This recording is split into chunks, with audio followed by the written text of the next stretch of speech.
Welcome. Today we're going to talk about arcs, semicircles, and central angles. Let's start with the definition. The definition of a central angle is an angle whose vertex is at the center of a circle, and the central angle will create two arcs, one that goes maybe the shortest distance from one endpoint to the other. I called it arc 1. And the other arc is the rest of the circle, goes the long way around the circle.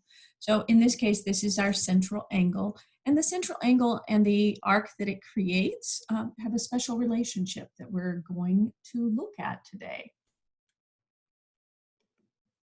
Let's start by talking about something that is fairly intuitive, I believe. We're going to talk about what they call the sum of the central angles theorem.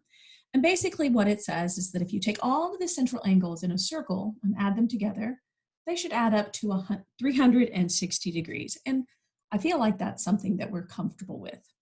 I went ahead and colored my picture. This is a central angle, LEY, and central angle LEY can be named the same way we name all of our angles. We just name it with our angle symbol and then the endpoints. The center of your circle will always need to be the middle variable, or the middle variable here. Letter, point, whatever you want to call that. The two arcs that are created in this case, the smaller one would be arc LY, and we name it based on its endpoints. We don't need the interior point. So this would be arc LY. Hello, Mr. Green. LY.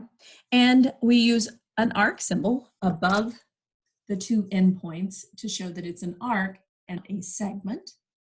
And then the larger arc that is created by my central angle would be also perhaps L to Y, because I start L, I go all the way around to Y, or vice versa. But because I need to differentiate between the two, when I'm naming this larger arc, I need to use a point along the way.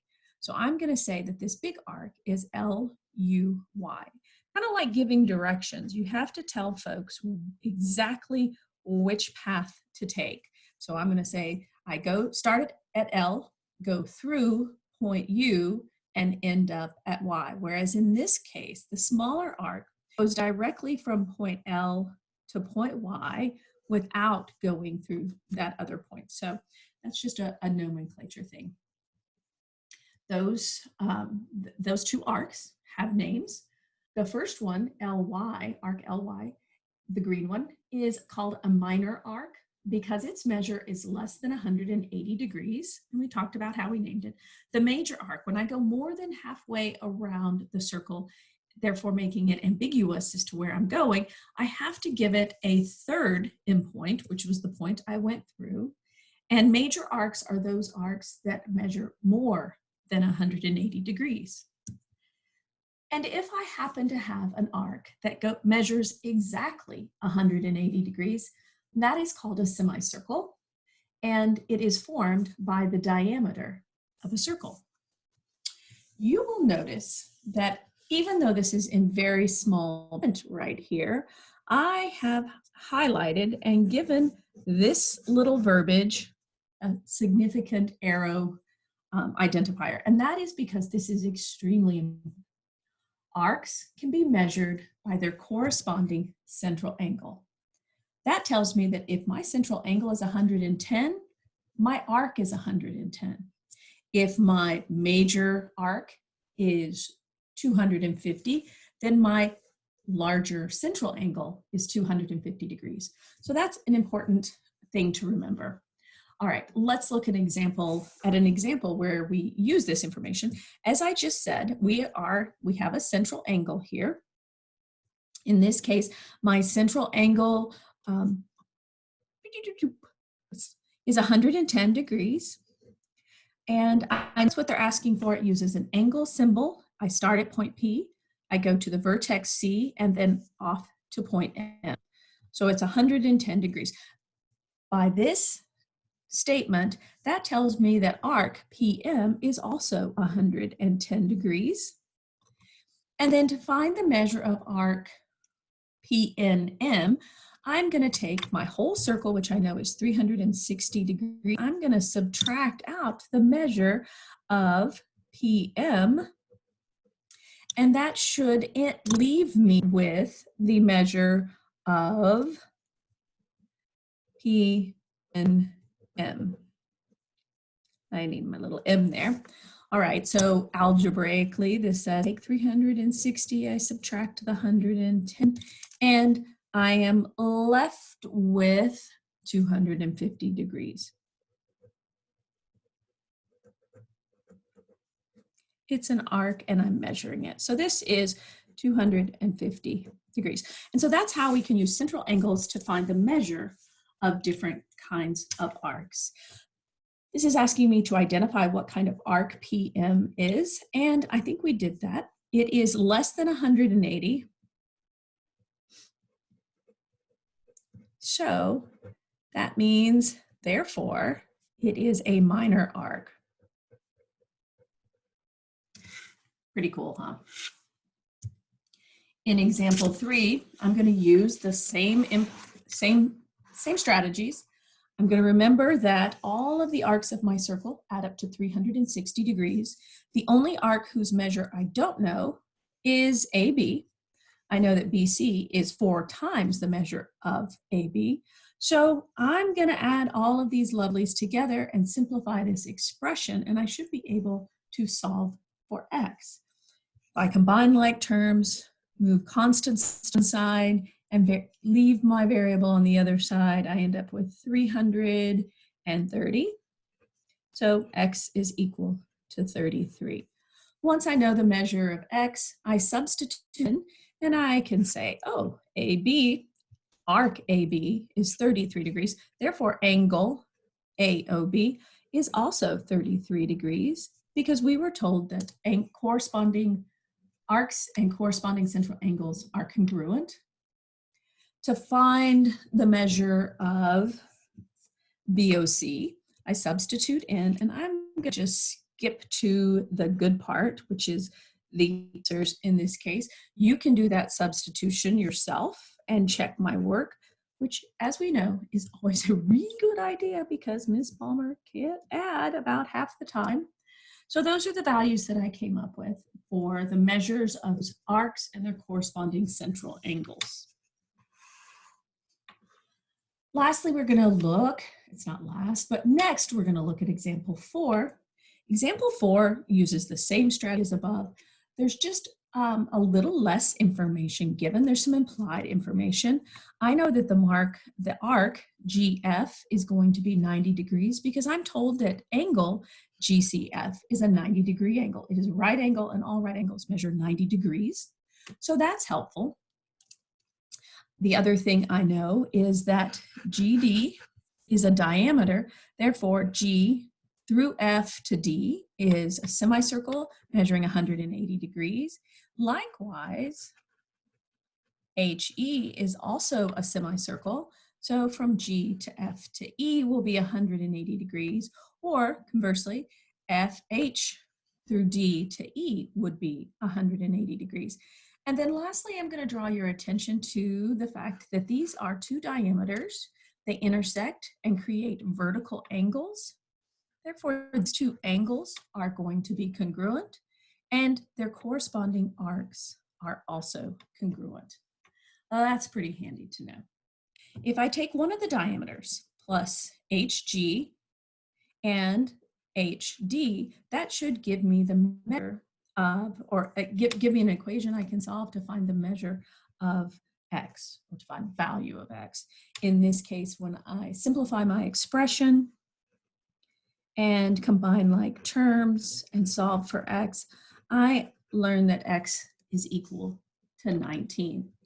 From there, I can substitute in to find the value of HG or DE.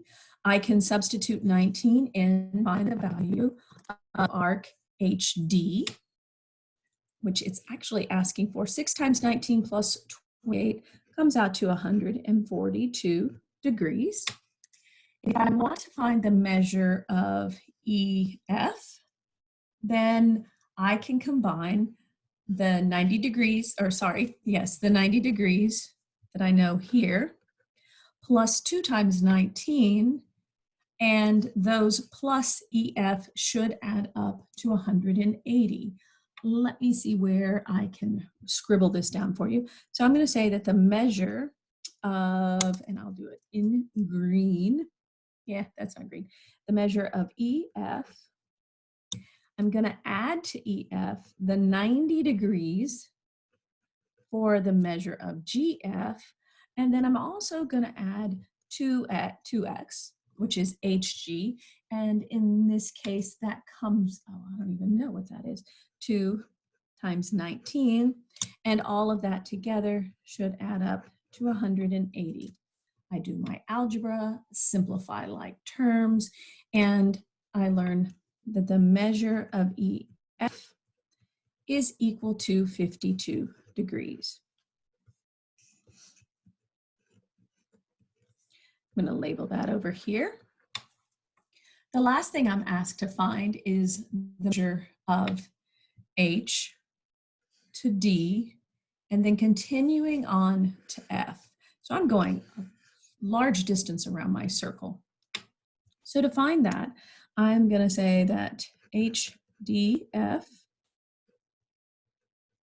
is going to be equal to the sum of several arcs. It's going to be equal to the measure of HD, which we know is 142. Excuse me for 1 second. There was a beep in the background I needed to clear. Okay, so this is 142 degrees to point D. We know that from D to E is 2x. H to D to F. Oh my goodness, I went about this in such a convoluted way.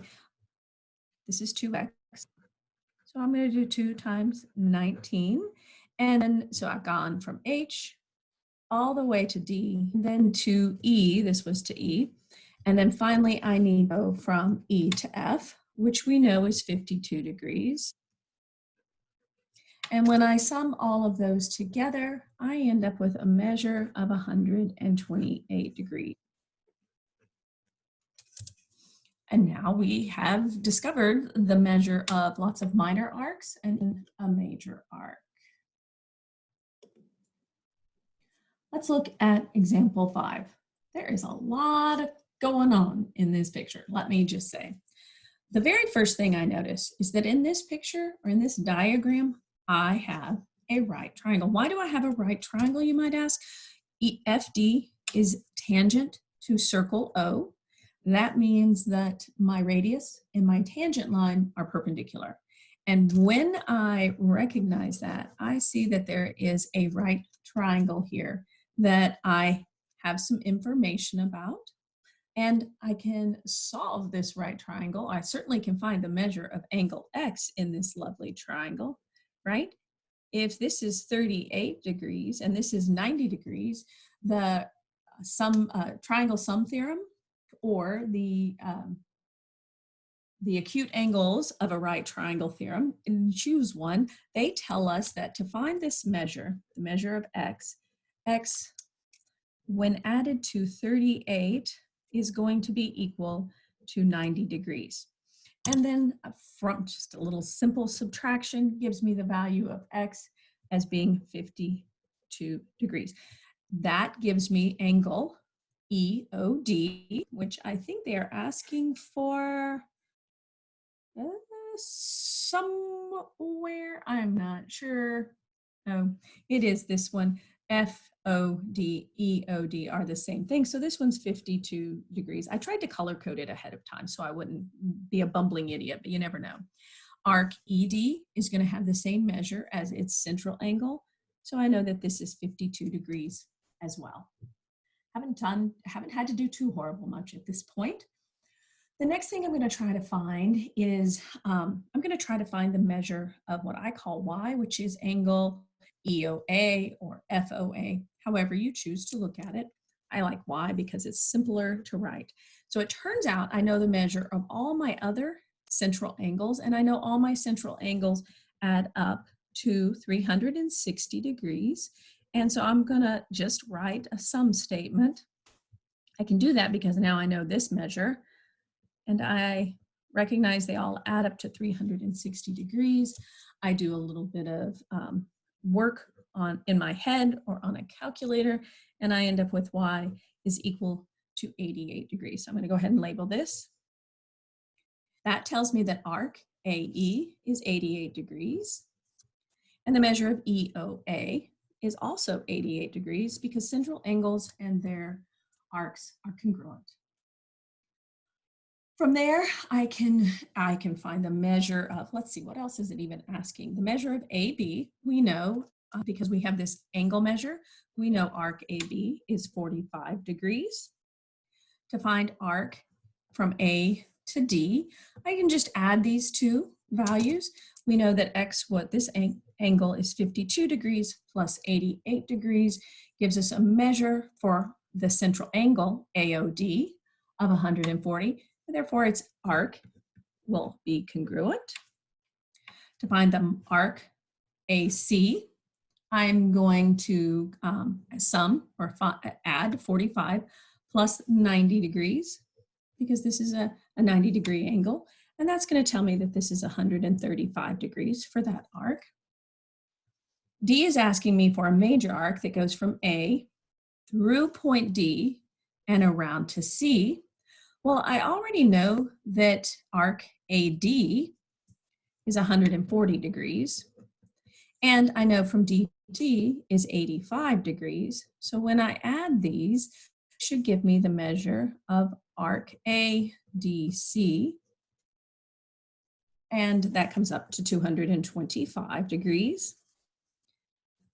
E is asking me to find the measure from A through point C, ending at D. So I'm going to go to the right and to the left this time. I start at A, I go around to C, through D,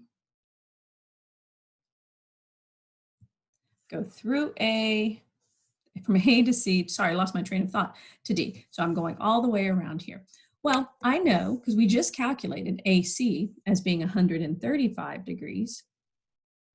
And then I'm going to add to AC the 85 degrees for arc CD. And in this case, I come up with the measure of arc ACD, which is different than this one, and it turns out also has a different value. So all sorts of things we can do once we recognize that arcs and central angles are congruent.